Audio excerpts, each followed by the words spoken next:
Армения выходит из ОДКБ. Стратегический разворот или неизбежный разрыв? Вопрос о выходе Армении из ОДКБ больше не гипотетический.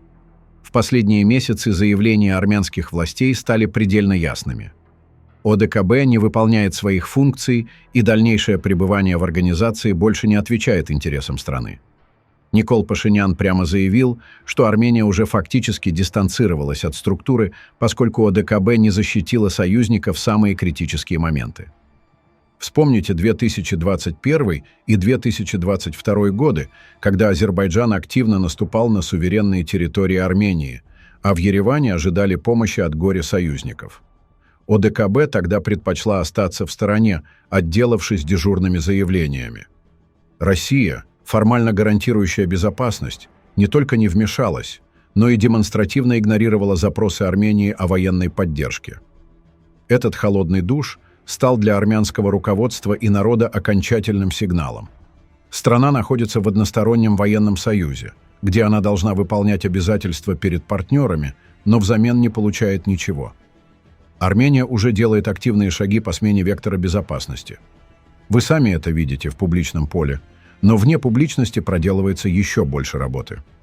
Совместные военные учения с США, углубленное сотрудничество с Францией и Европейским Союзом, обсуждение поставок западного вооружения – все это свидетельствует о медленном, но неизбежном процессе выхода из-под влияния России. В Ереване прекрасно понимают, что Москва воспринимает Армению не как равноправного партнера, а как вассала, которому не положено самостоятельной внешней политики. Последнее решение армянских властей – это не просто политическая демонстрация, это фактически демонтаж старой системы безопасности, которая больше не работает. Хотя когда она вообще работала? Вопрос риторический. Разрыв с ОДКБ неизбежно скажется на отношениях с Россией. В Кремле не скрывают раздражение, но у Москвы нет рычагов, чтобы удержать Ереван в зоне своего влияния. Экономическая зависимость Армении от России уже снижается, торговые связи диверсифицируются, альтернативные партнеры появляются даже в сфере военной кооперации. Да, Россия может попытаться давить на Армению экономически, ужесточить условия для армянских мигрантов, но это лишь ускорит процесс отдаления. Что дальше? Скорее всего, Армения продолжит лавировать, формально оставаясь в ОДКБ, но не участвуя в ее механизмах. Фактически она уже это делает. Однако рано или поздно решение будет оформлено юридически. Официальный выход станет мощным геополитическим сигналом и серьезным ударом по позициям России на Кавказе. Для Кремля это будет означать окончательный провал его политики в регионе. Армения впервые за долгое время делает ставку на свои национальные интересы, а не на чужие стратегические расчеты. И этот путь уже необратим.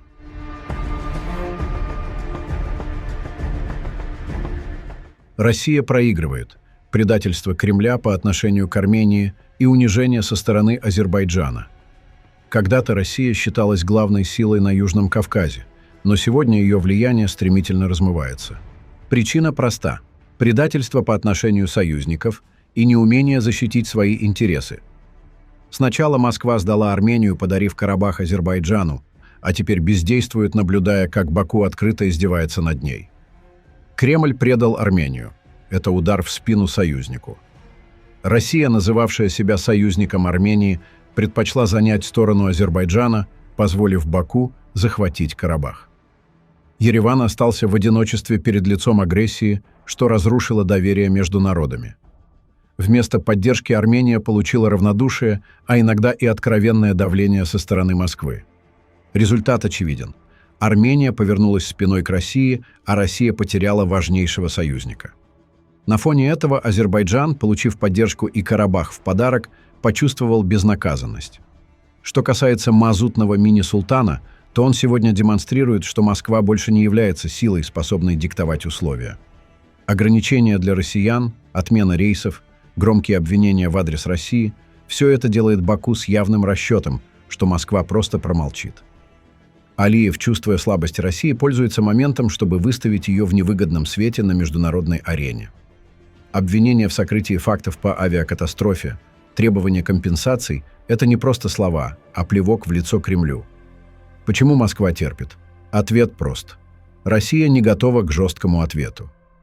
Азербайджан открыто демонстрирует, что может диктовать условия даже России, и Москва ничего с этим не сделает. Итог. Россия осталась ни с чем. Москва потеряла союзников, уважение и влияние. Армения отвернулась из-за предательства. Азербайджан унижает ее на весь мир, а собственные граждане все больше задаются вопросом: что вообще происходит? Россия сама создала эту ситуацию, выбрав путь предательства и слабости. Так ей и надо. Пора понять, если ты не уважаешь своих союзников, не защищаешь своих интересов, то уважать тебя никто не будет. России уже ничто не сможет искупить те действия, которые она совершала в наших отношениях на протяжении последних 150 лет. Каждое ее решение, каждое действие только расширяли пропасть между нами, делая разрыв все более очевидным. Наши интересы никогда не совпадали. Мы всегда смотрели в разные стороны, видели мир иначе. И теперь это стало ясно всем, как никогда прежде. Слишком много боли, слишком много предательства, слишком много попыток уничтожить нашу идентичность и превратить нас в инструмент для достижения своих целей. Хватит. Мы больше не можем позволить себе быть разменной монетой в чужой игре. Настал момент разойтись. Это неизбежно, это правильно, это необходимо. Мы обязаны идти своим путем, оставив позади то, что годами тянуло нас вниз и мешало двигаться вперед. Хорошо. Мы решили один раз попробовать научить уму-разуму Кремль, раз у них такая беда с кадрами, которые совершенно не разбираются в политике Южного Кавказа. Итак, кремлевские аналитики и пропагандисты, окруженные армянскими манкуртами, продолжают нападать на премьер-министра Армении. Они уверены, что причина отторжения России – это личность Варчапета, и стоит его убрать, как Армения тут же снова станет дружественной. Видимо, это те же самые так называемые эксперты, которые обещали взять Киев за 3 дня и уверяли Путина в поддержке населения Украины, Молдовы и других стран. Вернее, это не аналитики, а мошенники, выдающие себя за них. Мы откроем вам глаза, исключительно выходя из гуманизма, и чтобы избежать более радикального развития событий.